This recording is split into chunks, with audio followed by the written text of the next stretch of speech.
And if any one of those parts is corrupt, dropped, or goes missing, then you can't reassemble the original UDP packet anymore. The entire thing essentially is worthless and you just need to resend it. Okay. That definitely introduces some complications to sending large messages that way. So there's the protocol, Trivial File Transfer Protocol. I don't know if the only time I've ever used it is when I bricked a Wi-Fi router, and it was the only way I could load firmware on it was using TFTP. And that's UDP based. And it essentially has what we're talking about here as far as sequence numbers and acknowledgements. But that's, again, at the application layer.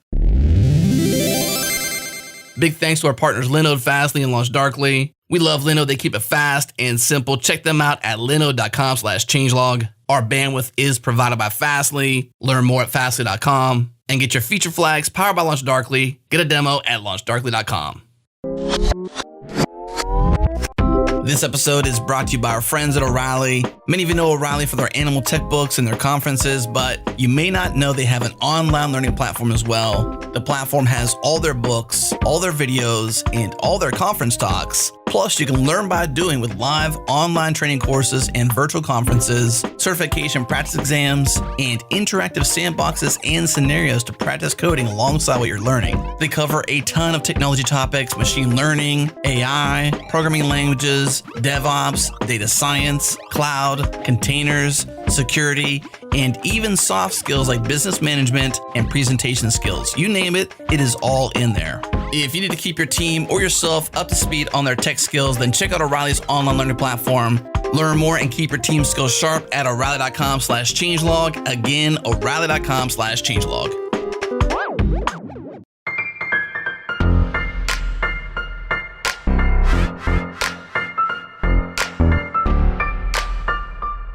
Let's do it. It's go time. Welcome to Go Time, your source for diverse discussions from around the Go community.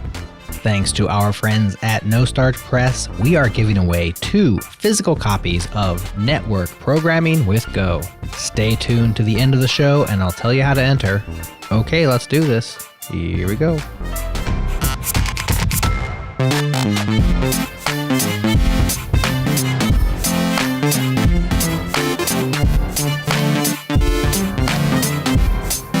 Hello, everyone, and welcome to Go Time. Today, I'm joined by Adam Woodbeck. How are you, Adam? I'm well. How are you? I am good. So Adam is a software engineer that writes distributed services for Barracuda Networks, and you recently released a book with No Starch Press called Network Programming with Go. Is that correct? That is correct. Awesome. And today we're going to talk about some little segment of that book, I think, TCP and UDP. Yes. About 4 chapters in the book. Okay. We also have panelist Chris Brando here with us today. How are you, Chris? Doing well. How are you? I'm good. I'm hoping you're ready to carry the conversation, especially if you get real technical.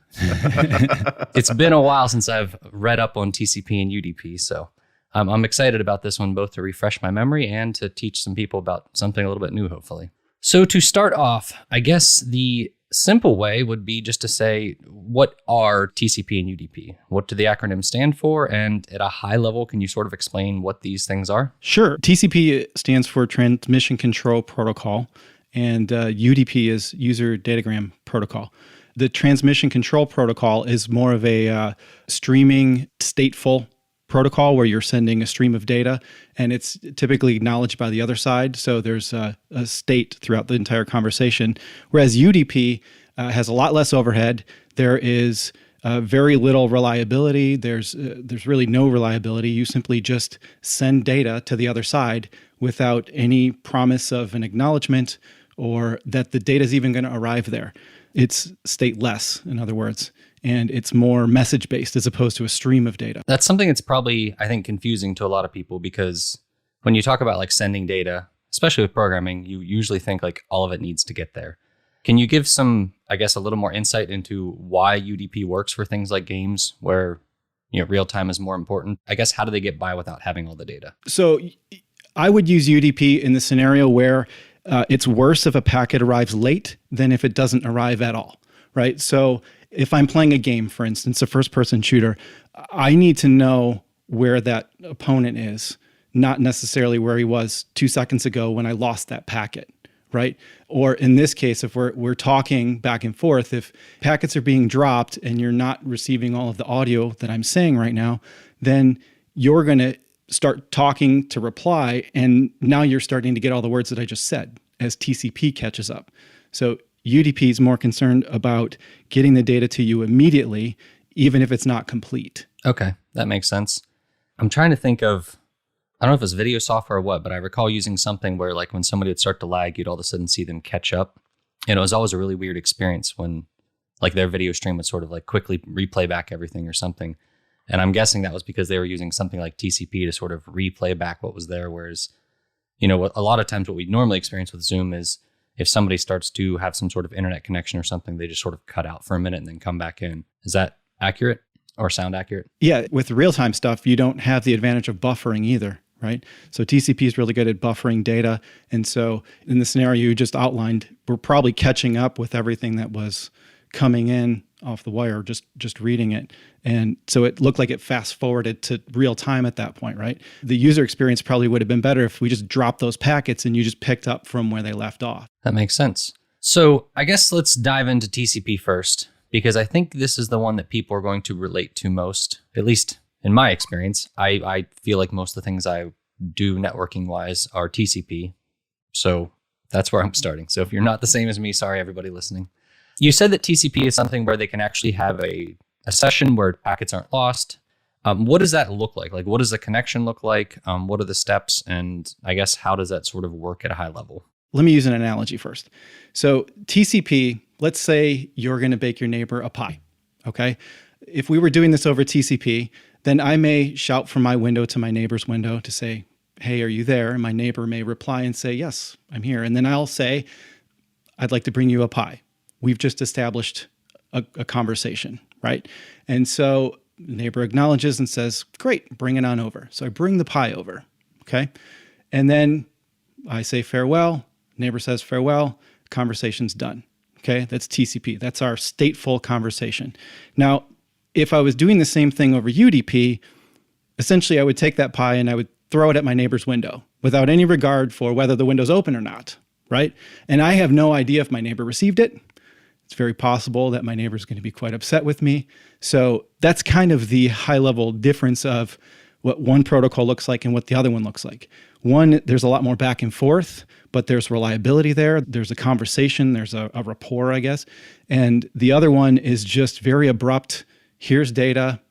Hope you get it. Do something with it. So to add reliability to UDP, you have to do that in your application. So we're just simply talking about the transport layer right now, okay? So this is below the application. When you write something to a network socket in Go, you're essentially writing it to the transport layer.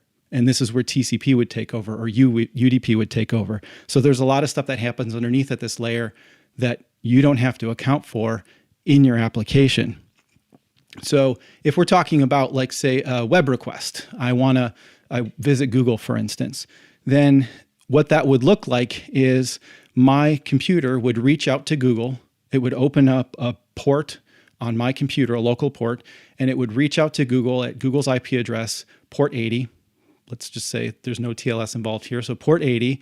And that now establishes a unique connection. It's a 4-tuple, right? So it's my IP, my port number, Google's IP, and Google's port number. There's no other connection right now that has those 4 components. So this is unique.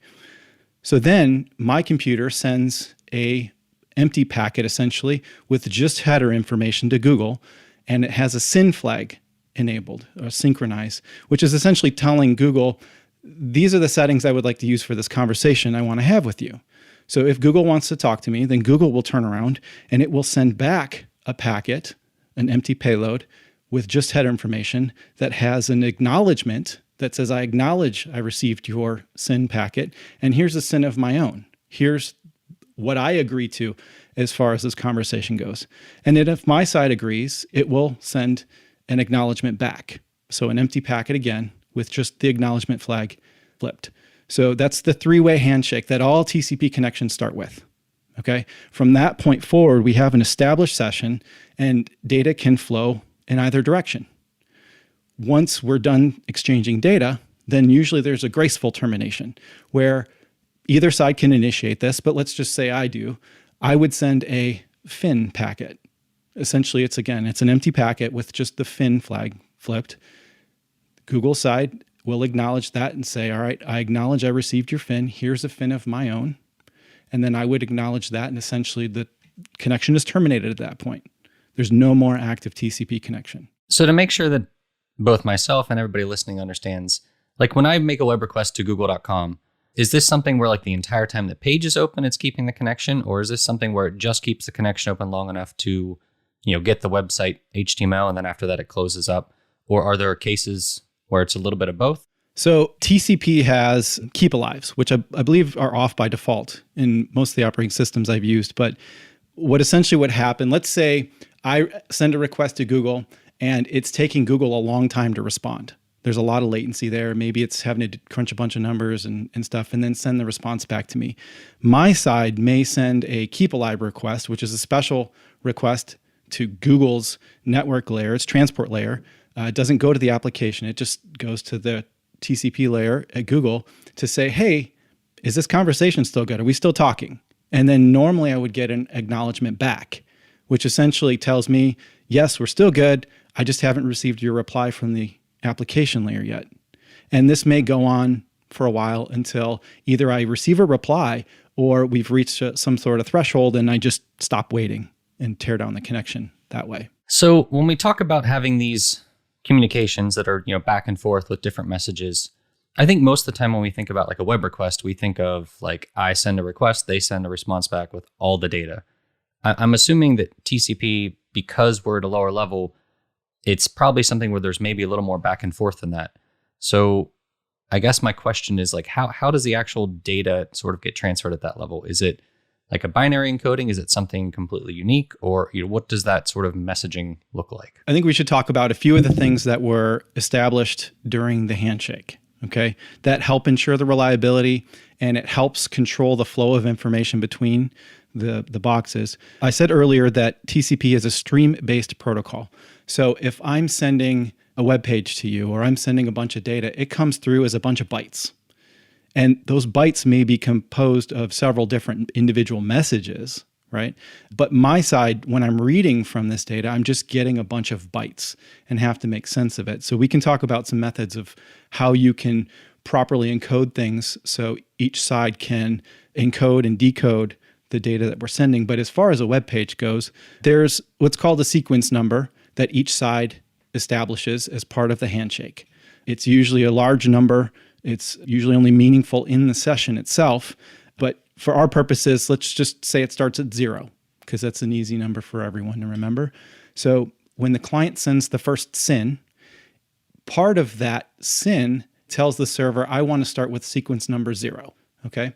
When the server acknowledges that, even though the payload was empty, I've seen termed a ghost byte, right? So the server acknowledges a sequence number of 1, essentially saying that the client sent 1 byte, even though it didn't. So just bear with me, it's a ghost byte, okay?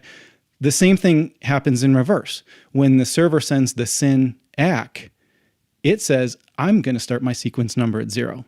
In reality, it's a large number, right? 0 for our purposes.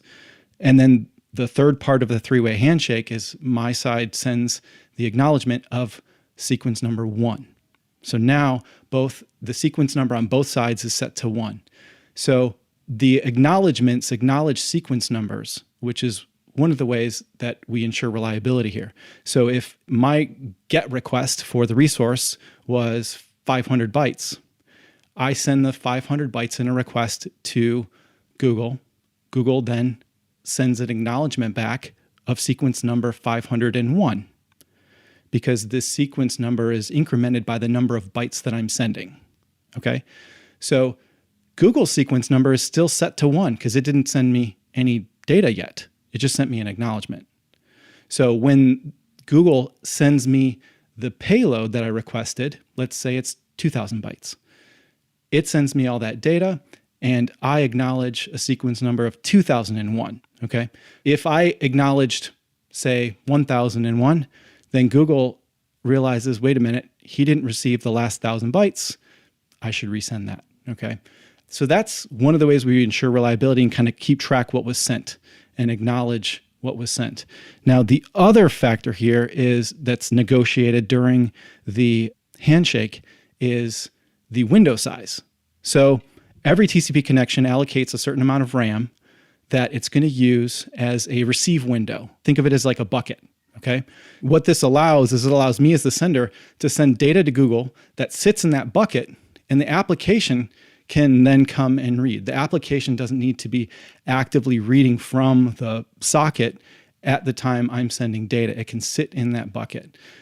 But I don't want to fill up that bucket, because if I do, then anything I try to put in once the bucket's full just gets thrown away. It gets lost. So in this case, and we may be getting too far into the weeds here if we want to talk about window scaling and stuff, but essentially I send the request in an attempt to fill the bucket, and there is a maximum packet size that I can send for each request. For our purposes here, the maximum segment size will be 1460, let's say, which means the maximum packet size is 1500 bytes, because there's a 20 byte header for TCP and a 20 byte header for IP. Okay, so every request I send or every response that Google sends can be in these chunks of essentially 1460 bytes of data at a time. So if I request something that is 2000 bytes, then I'm going to get essentially two packets. One's going to be 1460. The second packet is going to have the remainder of the bytes. So I keep getting this in these chunks at a time until either my bucket is full and I can't accept anymore, or until I got the entire payload that I requested at the time. So when you're talking about these buckets that the bytes come into, I assume that's just the buffer that, like, when we're in our actual code, if we start reading the incoming data from Google, at that point it would like clear out the buffer and it would get emptied up again. Is that correct? Yes. So essentially, if I'm receiving data from Google and I never read that from my connection, then it just sits in that bucket, and the bucket could eventually fill up. And then my side's going to start telling Google, don't send anything else. I have no room for you to send any data to me.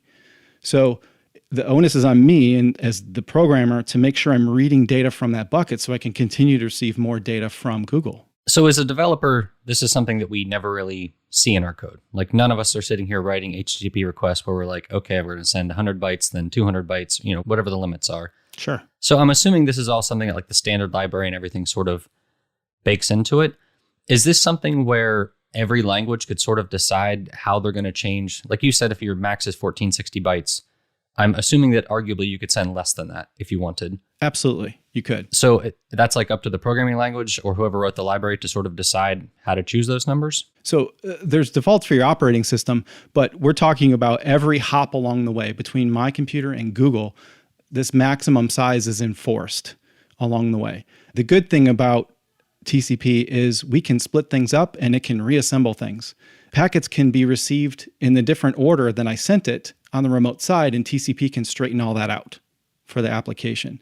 So with like UDP, we don't want things to split up. We want to stay under that size limit so it doesn't get split. But with TCP, I can send a bunch of stuff. I can send a gig of data if I wanted to.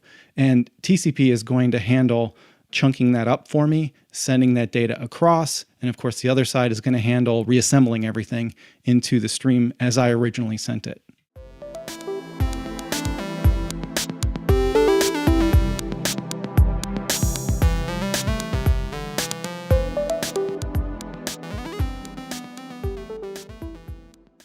Linode is simple, affordable, and accessible cloud computing the developers trust. Linode is our cloud of choice. We trust them, and we think you should build anything you're working on, a fun side project, or that next big infra move at work with Linode. The best part, you can get started on Linode with $100 in free credit. Get all the details at linode.com/changelog or text changelog to 474747 and get instant access to that $100 in free credit. Again, linode.com/changelog.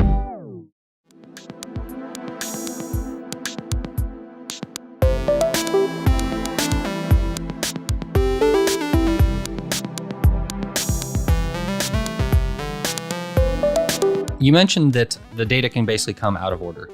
So when you were talking about your analogy of, yelling out your window at your neighbor and having the conversation go out of order isn't something that most of us, it's not something that's really logically going to happen with a conversation.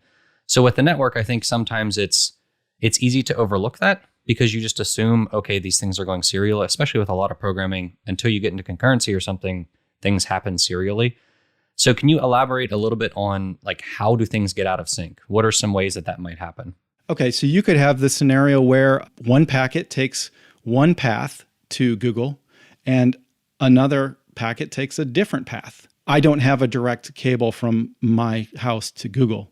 So there's not just one destination to Google. We're talking about the internet. So it's essentially a mesh. I mean, I can send a packet from here to my ISP, and my ISP can send it to, different endpoints, and it keeps moving its way through the internet, the shortest path that it can until it reaches Google. And that shortest path may change depending on the metrics at the time the packet is traversing the network. So I'm not guaranteed that all the packets I send are going to go over or take the same path as the packets before it. They could take another path. We could be sending data, communicating, and a tree falls on a line and takes it out. Or someone snips a fiber optic cable that I was communicating, and now those packets have to go some other way. So they're not guaranteed to arrive in the same order, but when they arrive in the receive buffer, TCP on that end starts putting them back in order before it makes those available to the application to read. And if anything is missing, then TCP will request. It'll send me a request to say, hey, I got everything but this, set of packets here. I need you to resend just these. So, and that's technically selective acknowledgements, which we didn't really cover yet. And I think as well with that, packets can get routed differently, but they can also just get dropped. Absolutely. So if some network device in there is just overloaded, it might just be like, I'm going to drop all these packets because I can't process them right now. And that's perfectly valid to do in IP. So TCP, as Adam just mentioned, can ask for packets to be resent. So that's how you could also get them out of order. Sure. There is limitations to how much data switches and routers can handle. And if they are overloaded, they just drop it.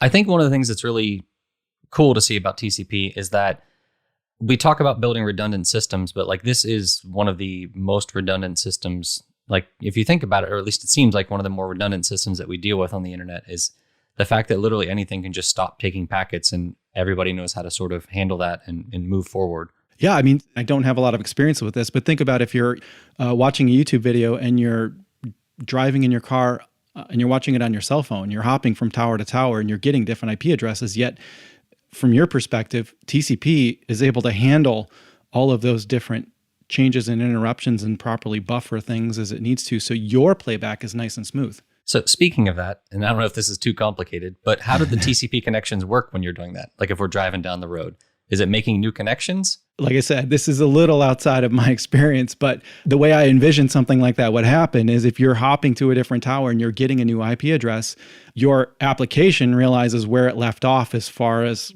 what frames it just requested from YouTube.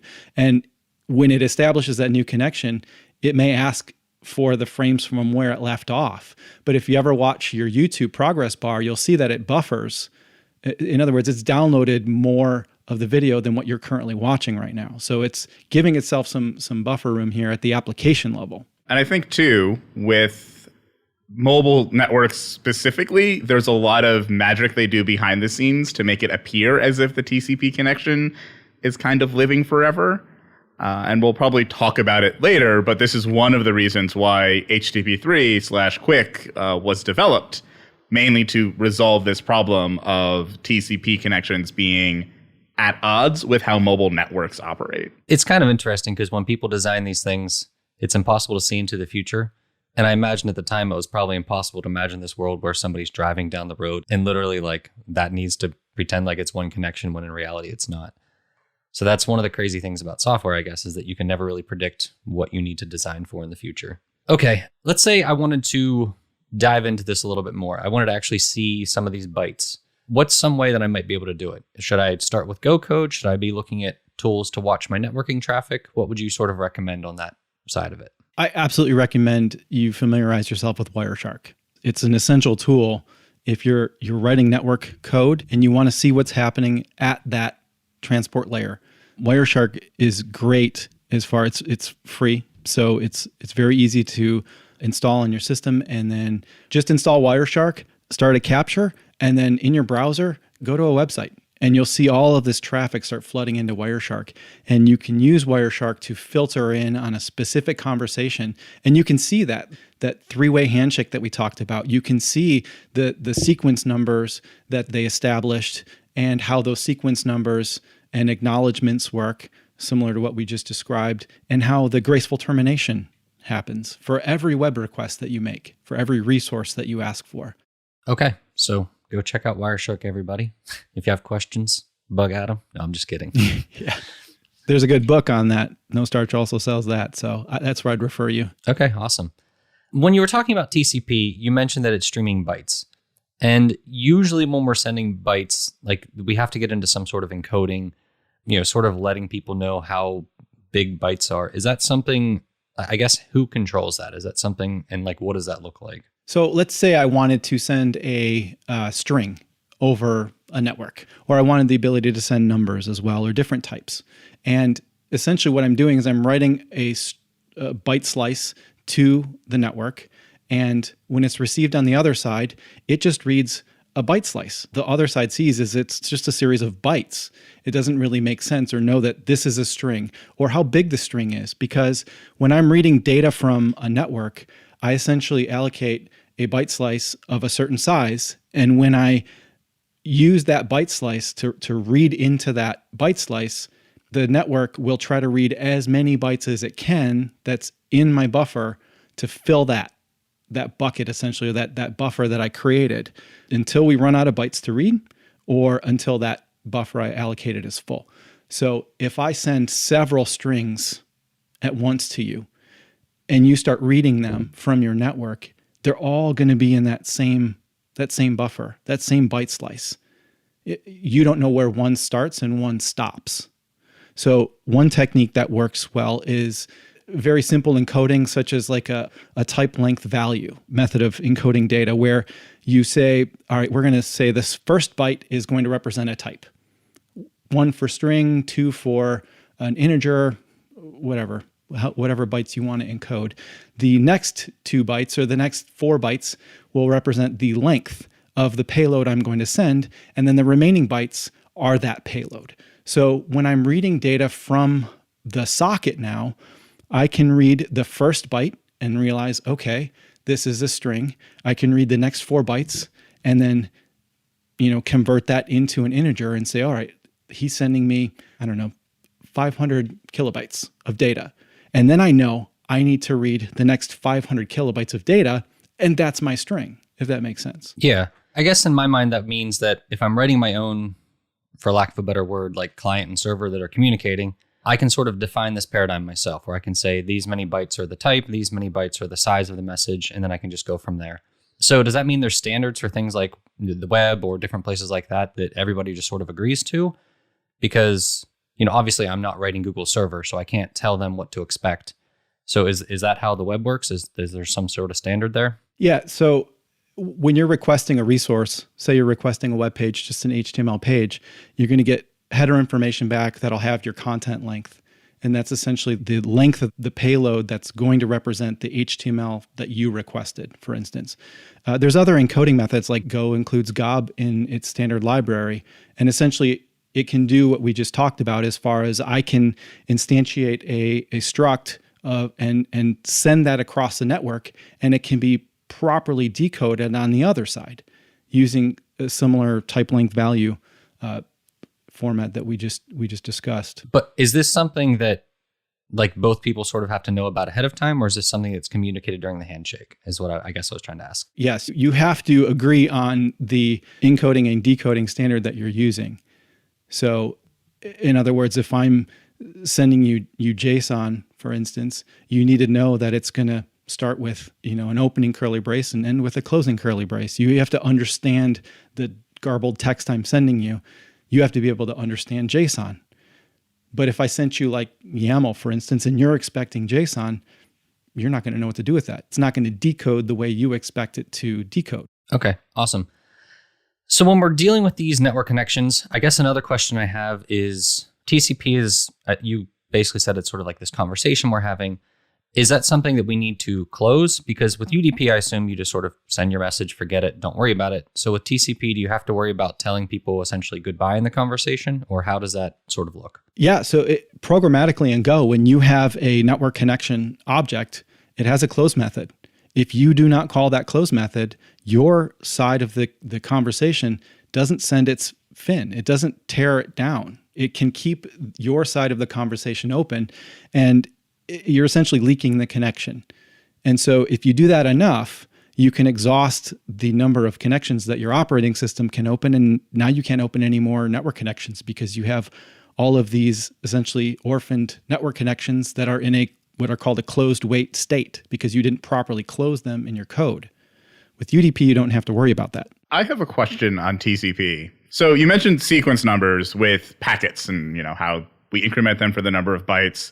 I guess, how are those represented? And if they're represented with some fixed number of bytes, what happens if it rolls over, right? If we pick a random number and then we try to send, if it's like 32 bytes and it sends like 4 gigs or 5 gigs of data over the TCP connection, does it just wrap around and we just start from the beginning?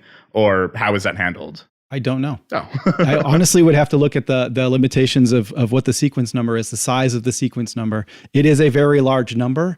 I would be surprised if you did overflow it.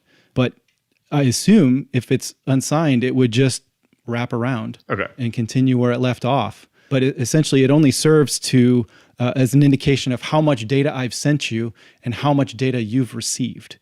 And we need that agreement there. So if I send you 5,000 bytes of data, I expect an acknowledgement that is 5,000 more than the last sequence number I sent you. Okay. Now, if that happens to roll around or overflow, then so be it, as long as it's 5,000 more than what we had before. It could be like a weird case for a bug if everybody sort of stores that separately and one end sort of gets it wrong. But it's hard to say how that actually works. So you can see this in Wireshark. Wireshark, it does a lot of very friendly things for you. Like it'll calculate your window size for you.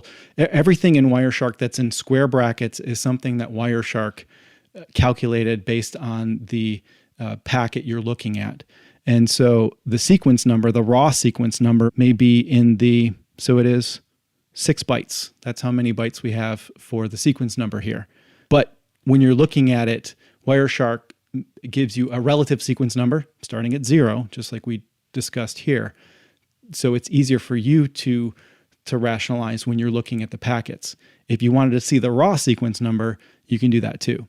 So I got curious. So I'm sitting here on Stack Overflow looking this up, and it looks like it is a 32-bit number, Chris. Oh. And it seems like, generally speaking, you're supposed to sort of choose a starting sequence number that you theoretically wouldn't go over that limit. It almost looks like it sort of wraps around if it needs to, and they use timestamps to sort of make that work. Yeah, you would have to send a tremendous amount of data in order to lap yourself, right? I mean, it's 4 gigs, right? That'd be like 4 billion bytes. It's about what you can represent with a 32-bit unsigned. Yeah. So that's like, I mean, if you're downloading a 10 gig, I don't know, application or something, or video file, that's over a TCP connection, you can see it wrapping around. Yeah, that's an interesting one because we've gotten to this point where 4 gigs isn't that much. Like it used to be a lot, but now it's like you download video games that are 30 gigs or something pretty regularly. Well, maybe not, but if you're a gamer, you probably download 30 gig games somewhat regularly. So yeah, that would make it very tricky. I mean, that's another one of those cases where I could see when they originally designed TCP, they're like, oh, we'll never hit this number. Don't worry about it. And then later they're like, we need to figure something out here. Yeah, like IP4 addresses, IPv4. I didn't know if we wanted to talk about that today or not, because I think if I recall correctly, wasn't TCP and IP all one thing at the start? Yeah, it was called, Transmission Control Program, I believe, until they ended up splitting TCP from IP. And then since they abstracted TCP from IP, they were then able to implement UDP as well. But yeah, TCP and IP used to be one monolithic protocol way back when. It's nice that they had the foresight to figure out separating that one. Otherwise, it'd be pretty rough trying to upgrade TCP to V6, I guess. Okay, so I guess the next thing we want to talk about is UDP. We've talked about TCP where you've got this, I don't know if we use the word stateful, but I assume that is like a stateful connection because you have to keep track of how many bytes have been sent and all this information about the conversation. UDP, you've said it's just sort of sending messages. What does that look like in practice? Obviously, we're not just going to randomly pick an IP address and just send it random data. So can you give some examples, I suppose? Sure. DNS is probably one of the most common uses of UDP that most people will encounter, even if you're not aware of it. And essentially, that is where I'm sending a UDP packet that usually has a maximum size of about 512 bytes to a domain name server, asking it for an IP address, for instance, for, say, google.com. And it would normally reply with my answer. And if it doesn't reply, because I don't get an acknowledgement back that it received my request, I simply just get an answer or I don't. And if I don't get it back in a timely manner, then I'll ask again and again until I get sick of asking or I get a response. If we look at that, what would that look like with TCP? If we were making that same request with TCP, we would have to go through our three-way handshake. I would have to send a request, which it would acknowledge. Then it would send a result, which I would acknowledge. And then we would tear that connection down, right? So many more back and forth requests, a lot more overhead if we were using TCP for this. But for UDP, considering we're talking about a small amount of information, less than 512 bytes in most cases, there's exceptions to that, of course, UDP is perfectly suitable for that. I just send a request and get an answer back and keep asking until I get what I'm expecting. So I guess one way to look at this, going back to your sort of pie analogy, is that if you're bringing somebody a pie, you kind of want them to acknowledge that they're there to pick it up. You don't want to have a pie sitting on their doorstep. But if you, let's say their mail happened to be in your mailbox, if you just wanted to walk it over and slip it in their mail slot, you don't really need acknowledgement that they've received it or anything. It's just slip it in there and sort of forget about it because it's not something that you really care too much about. You know, you don't need to have a 5-minute conversation to sort of give them their mail piece back. And I assume, like you said, one of the major benefits for DNS using this is the fact that most of the time, if you just do 2 messages, like 1 to say, give me this information, 2 to get the information back, that's a lot better than, you know, doing that whole handshake, wasting a bunch of time, having a conversation that you didn't need.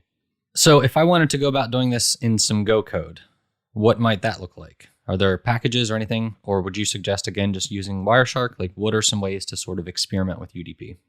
Go has good support for UDP. If you've used TCP and Go code, you're probably familiar with in the net package, there's the CON interface.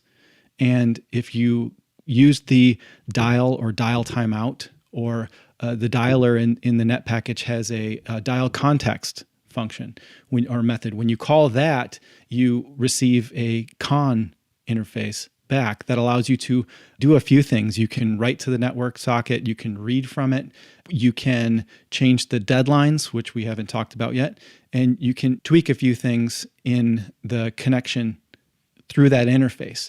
You can also do a type assertion to the TCP con struct, the object underneath that interface, and it gives you a lot more options that you can do. You can then start modifying, say, your receive window, your send window, and other things like that. Enable keep alives if you want to. I would think for most purposes, though, the con interface is suitable for most people using TCP. Now, the reason I bring that up is because when you use the dial function in the net package, you can specify a network type of UDP as well, and you still get a con object. However, there's an underlying UDP connection to that con interface now. And it's going to function a little bit different. That object, although UDP is stateless, the object knows who it's sending to. In other words, when you create this connection object, even though it's UDP, you give Go an address that you want to communicate with. So when you write to this object, it will only write to your destination. And when you read from this object, it will only pay attention to UDP packets coming from that destination. Now, there's a packet con as well, and that's probably better suited for UDP, at least the way most people will use it, because the difference with TCP and UDP in Go is TCP has a separate client that dials or reaches out, and then a listener, right, that listens for incoming connections. UDP isn't like that. When you establish a UDP object, it's both a client, if you will, and a listener. It's listening on a local port, on your computer, and anything on the network can send messages to it. So when you read data from that UDP connection, you get the amount of data you read, you get an address, and an error interface. And so you, as the programmer, need to check and see, okay, I need to look at this address. Who did this come from? Because it may not necessarily come from the destination that you're communicating with. It could have come from a third party potentially. So there's more work at the application layer to manage the incoming data through a UDP connection if you're using that packet con. I have a question about how the operating system handles data. So with TCP, we have like this established connection. So it has this receive window. So if bytes come in, it just holds them for you until your application reads them. Is there a similar mechanism for UDP? Or if it gets bytes, it just kind of like, if you're not listening, I'm just going to toss them away. So UDP also has a receive buffer. But if you send data to a remote side, just like we don't know if your neighbor's window is open or not, we don't know if it's been received. We don't know. It could be sitting in the receive bucket over there, but we don't know how much is in that bucket. So we could be filling up the bucket until it overflows. And when it overflows, your UDP packets start dropping. So you don't get that indication back at the UDP level on how full the remote side's bucket is. You can keep sending and hopefully they're reading from it. Otherwise, you're going to start dropping these packets. But there is that same concept of a receive buffer.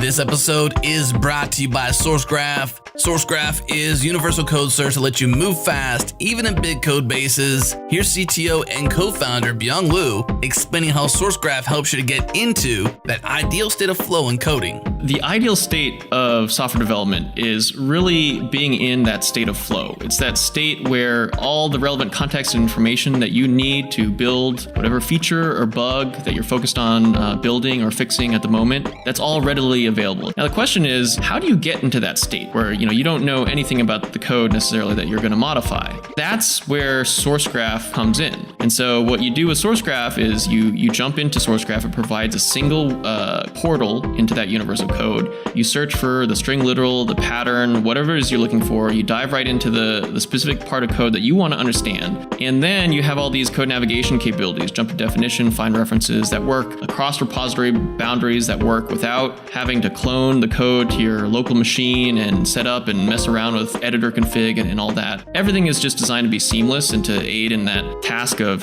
code spelunking or source diving. And once you've acquired that understanding, then you can hop back in your editor, dive right back into that flow state of, hey, all the information I need is readily accessible. Let me just focus on writing the code that implements the feature or fixes the bug that I'm working on. All right, learn more at sourcegraph.com and also check out their bi-monthly virtual series called DevTool Time, covering all things DevTools at sourcegraph.com/DevToolTime.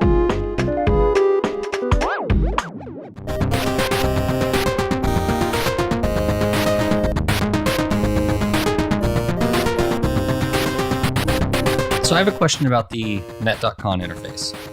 And at least in my mind, a lot of times when you're using an interface, it's kind of meant to be something that's somewhat interchangeable. Like you might have an interface for interacting with your data store, and you don't really care if it's written in SQL or Postgres or SQLite or something else. Generally, you're like, I need this interface to interact with it. But it sounds like with TCP and UDP, you kind of get the same net.con. But at the same time, how you actually use them needs to be very different, because with TCP, your messages are getting there eventually, but with UDP, that's very much not the case. Is that something that you think is confusing, or is that just, so I guess, what are your thoughts on that? If you're very used to using that netcon with TCP, my personal preference is to not use it for UDP, because it does change the behavior subtly. So for instance, we talked about reading data from a TCP connection in Go. You create a byte slice of a certain size and you read data into that, and you will keep reading data into that until it's full or there's no more data to read, right? With UDP, it's different. If I send you 4 messages, 4 separate UDP packets, and they're sitting in your receive buffer, if you're using that netcon and you read, even if the byte slice you've allocated is large enough to hold all 4 of those messages, every invocation of read only returns 1 message at a time. So you would have to read those 4 messages, you would have to call read 4 times if we're talking about UDP. But that's not Netconn's behavior when you're using TCP. So my personal preference is to use PacketCon, and then it's very explicit that, all right, I'm using UDP in my code here.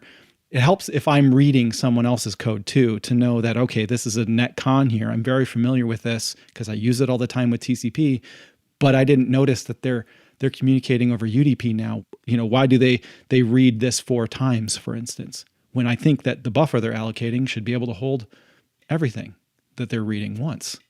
Yeah, that makes sense. I know another thing that you sort of mentioned was, I think you said that whenever you're doing DNS communication, it's 512 bytes, I think is what you said for the message size. Does message size matter for UDP? Like you just said that you could have a buffer that could hold much larger things. Yeah, so this goes back to the maximum transmission unit of 1,500 bytes that you're likely to see on the internet. Okay, so this is the maximum size of packets that most routers and switches are comfortable transmitting. You can certainly have, these super packets that are much bigger than that, but 1,500 is a good number to shoot for. So with UDP, whereas fragmentation in TCP is perfectly fine. So if your packet in TCP is traversing a router that doesn't support MTU of 1,500 bytes, it may fragment it. It may split it up for you. And then those will be reassembled later on, and you'll ultimately receive all of those fragments and therefore all of the data you sent at your destination. TCP, guarantees that with an acknowledgement. So UDP is not the same way. With UDP, we don't have that reliability at the transport level. So if there's any fragmentation, now each one of those fragments is subject to corruption, to being dropped, to just being delivered out of order, because there's no orderedness now, right? When we're talking about fragmentation in UDP. So you want to try to avoid fragmentation in UDP if at all possible. So normally what happens if I'm using UDP and making a DNS request and the response is going to be larger than 512 bytes, then normally the server will tell me that the answer is truncated. It didn't give me the full answer. So me as a client now, I know, okay, if I want the full answer, I need to repeat this query, but do it over TCP.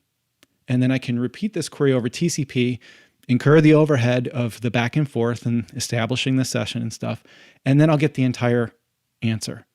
So really, the reliability that we rely on or just sometimes take for granted in TCP is not there in UDP, and you need to at least be aware of UDP's limitations in that regard, and then account for that in your code. Meaning like your code may need to, when you're sending data from your application, include your own sequence number in the data. And then on the other side, when you read that data, that message from the UDP socket, inspect the sequence number in your application and decide this is the order I expected, or you manage the orderedness yourself, and then send a UDP acknowledgement. So the reliability that we have in TCP, you don't have with UDP, but if you need that reliability and the speed of UDP, the onus is on you, the developer, to add that reliability in your application itself.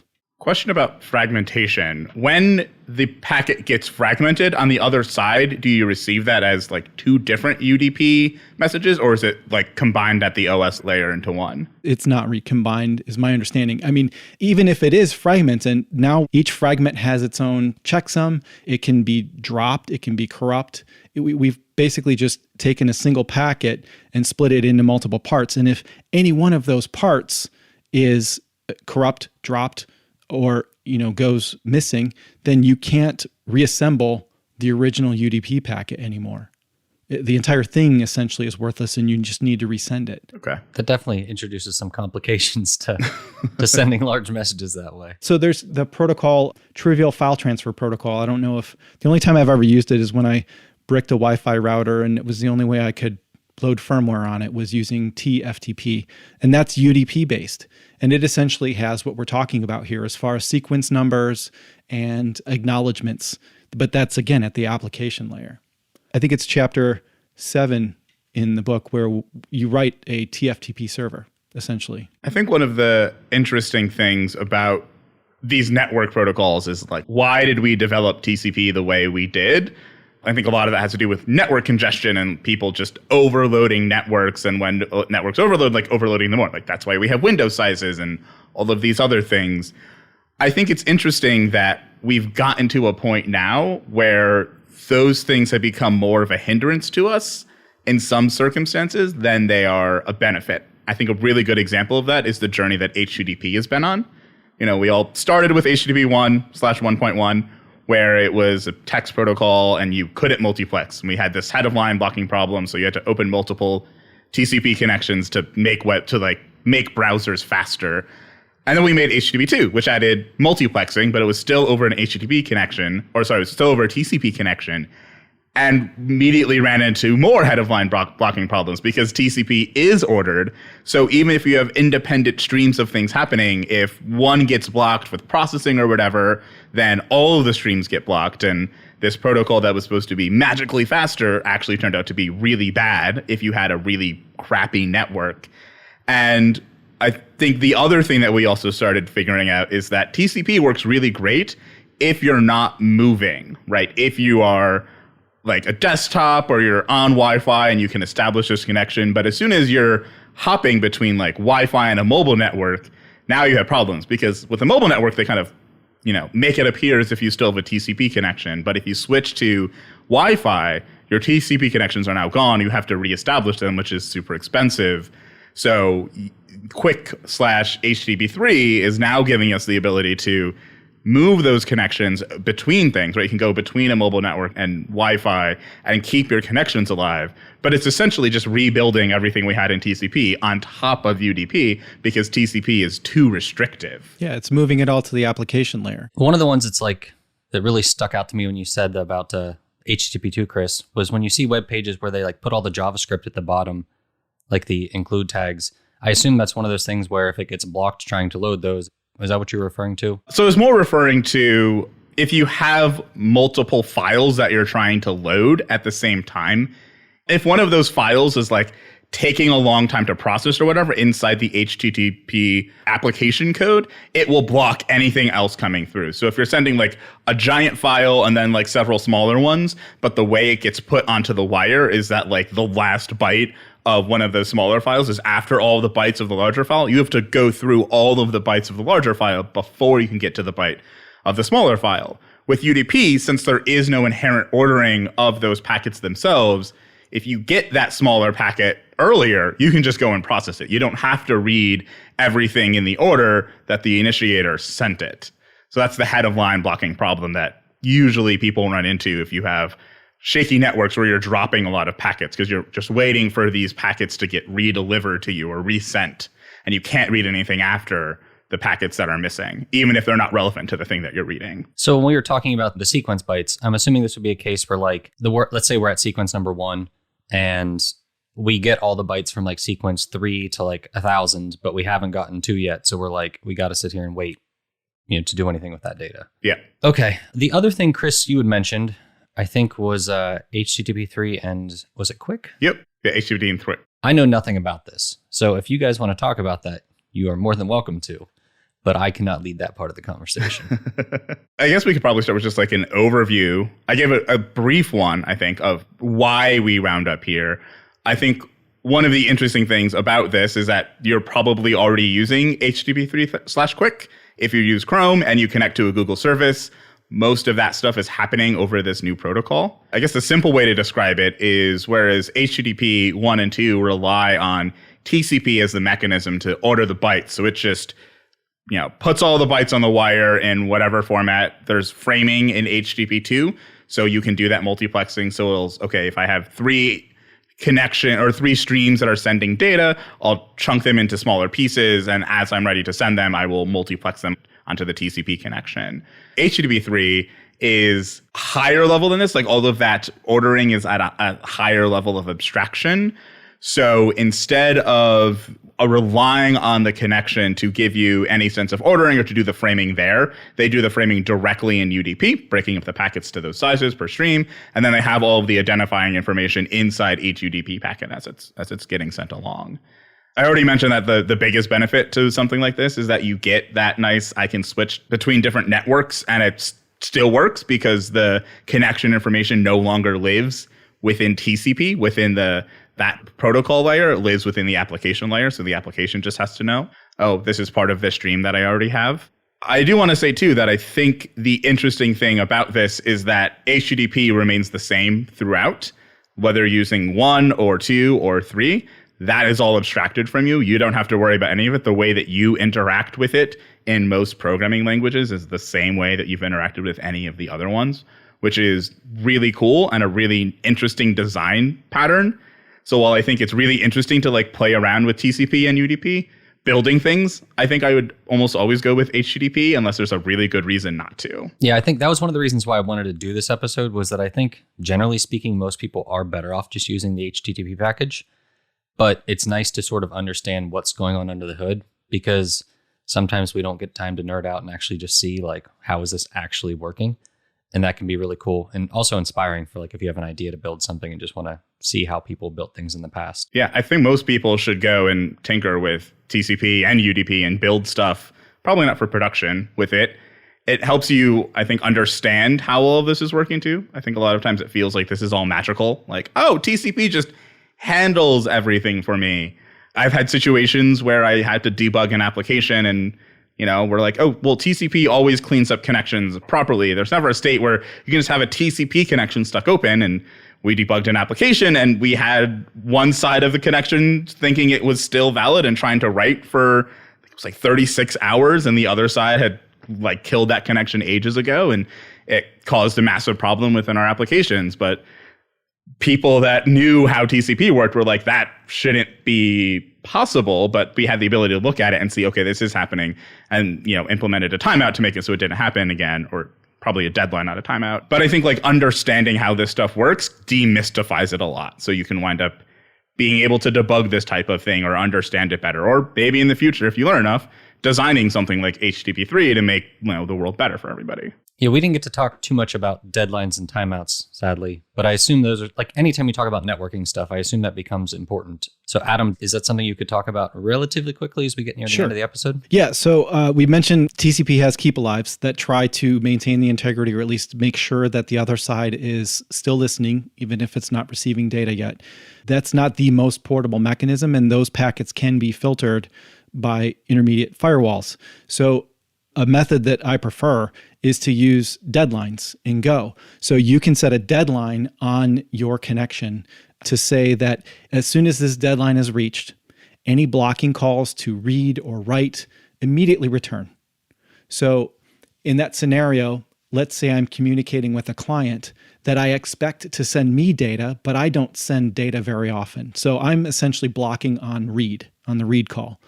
And something happens where that client goes away, but I didn't receive a FIN, right? So I'm not receiving any data. Maybe someone firewalled off that connection or something. So I'm sitting there with this open TCP connection thinking I'm talking to another side. I could certainly enable TCP keep alives if their end supported it and my end did too. But deadlines, in my experience, are a better or a more portable way to handle this scenario. So every time I receive a message from the other side, I could push that deadline forward into the future by whatever interval, let's say 10 minutes.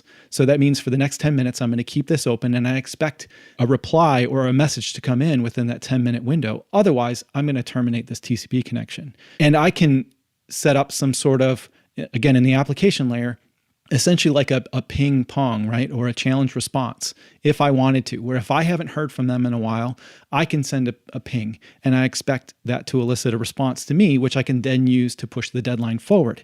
If I don't receive one after a certain amount of time, then I may let the deadline expire and it essentially exits my blocking read call with a deadline exceeded error, and then I can return at that point. I can close down my end of the connection and then or attempt to reestablish a new connection to that remote side. And this is using like the context package. Is that how you generally do that? Now, on your netcon, on your con object or your interface, there is a set deadline, there's a set write deadline, and there is a set read deadline methods. So you can control either just the read deadline, the write deadline, or if you call set deadline, it sets both the read and write deadline.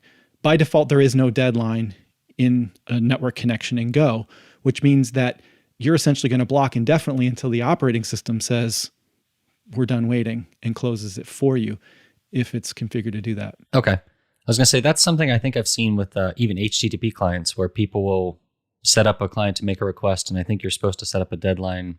It's been a little bit, but basically set up the deadline so that you don't have something that just sort of sits there. I know that's something that people have talked about causing all sorts of issues where you leave it sitting open and you really shouldn't be. Yeah, the default HTTP client does not have a default timeout. It'll just block indefinitely. So we're getting near the end of the episode. For anybody who's listening live, we're planning on doing a giveaway of, I think, at least 2 copies of Adam's book. It's going to be a physical copy mailed to you.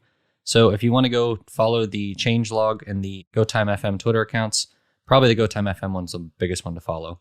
You can hopefully get a copy of the book. And if you haven't, go check it out on No Starch's website. So Adam, before we wind this down, we need an unpopular opinion from you.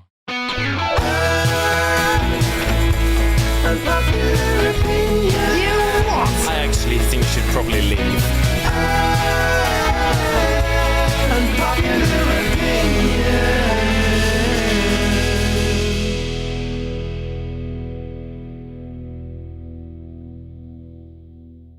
Okay, this is an unpopular opinion, but not like a popular unpopular opinion, right? Honestly, it varies. We get all sorts of different opinions. Okay. So usually they do a poll on Twitter, and what Matt always says is if it proves to be a popular opinion and it's not actually unpopular, then you have to come back on the show. Oh, okay. That's how you lose. You have to come back on the show. Let's see. This is a polarizing one. So I am a big ThinkPad fan. However, I'm also a fan of trackpad gestures. I use a lot of gestures. So I think that Lenovo should drop the ThinkPad's track point and make room for a larger, better touchpad on par with the MacBook trackpad. So for everybody listening, what you're referring to is the little red button that's on those laptops. And the physical buttons just below the spacebar. Just get rid of those buttons. You can keep the nub. If you want to keep the nub, keep that. But get rid of the buttons, the physical buttons, and put a larger trackpad on there for me, please. That would make me, that would be like my perfect laptop, I think. I don't even think we can discuss this one. Yeah, if you want to join in, either agree or disagree, you're inviting hate mail. It's hard for me because I don't use ThinkPads, or I haven't in a long time. So I'm like, I can't really tune into this. I can't say I don't care for the buttons, but part of that's because I've been using a MacBook for so long that I'm just like used to it. I will say that occasionally if your like palm hits the trackpad and clicks somewhere, I've had it send an email because of that before. And it's just the most annoying thing in the world. And I'm like, son of a gun. My email's like halfway done. So I'm like, yeah, that email is not going to make any sense whatsoever right now. But that's a rare thing. It's only happened to me like once or twice. Any thoughts, Chris? I'd say I think that's a good idea. Like, I think better trackpads are always nice. Like, gestures are awesome. Like, I don't know how you go back to a computer that doesn't have all of the gestures that Mac OS has. Like, anytime I have the option of like getting one of those like magic mice versus a trackpad, I'm like, give me the trackpad. The magic mouse has like this tiny little like area to do gestures in, but like I want the big area to do all of the gestures that I want. So anything that's like, give me the ability to do more gestures, I'm thumbs up for me. See, I'm pretty spoiled in that most of the time I have a keyboard and mouse like sitting there, so I'm fine. I'm used to the gestures. I use some of them, but I'll definitely say that if you like natural scrolling, that you and I aren't on the same page, Chris, at all.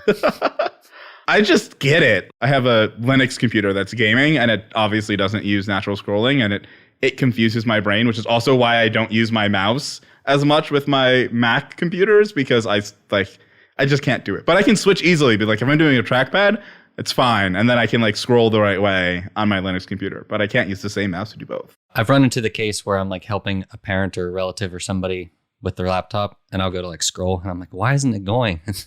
Like it always throws me off because that's like one of the first settings I change when I get a new MacBook is get rid of this. But do you change it on your phone? Do you have scrolling inverted on your phone? Can you even? I don't know if you could do that. It's whatever's normal on my phone feels normal to me, but for whatever reason on a computer, it just does not work for me. It's just not what I'm used to. I don't like it.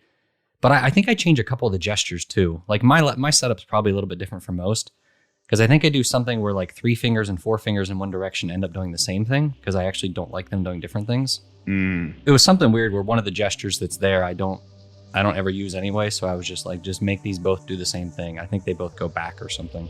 I'd have to go check. It's one of those things where you don't actually know until you're doing it. Yeah. It's like setting up a new phone. You're like, some app goes here.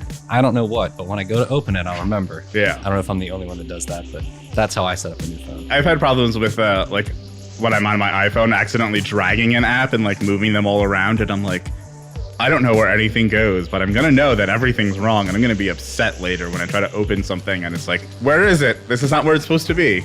All right.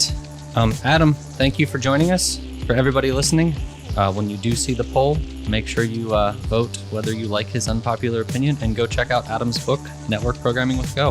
Thank you. I appreciate it. If you want to win an IRL copy of Adam's new book, Network Programming with Go, all you have to do is follow @GoTimeFM on Twitter, retweet us announcing this episode, and reply on that thread telling us why you're interested. I'll put a direct link to the tweet in the show notes to save you some scrolling, and we'll announce the 2 lucky winners at the end of the month. Go Time is produced by Jared Santo, that's me, with music by the mysterious Breakmaster Cylinder. We are brought to you by awesome sponsors. Special thanks to Fastly, LaunchDarkly, and Linode. Next time on Go Time, John is joined by a panel of founders and CTOs to discuss building startups in Go. That episode will be hitting your podcast feed next week.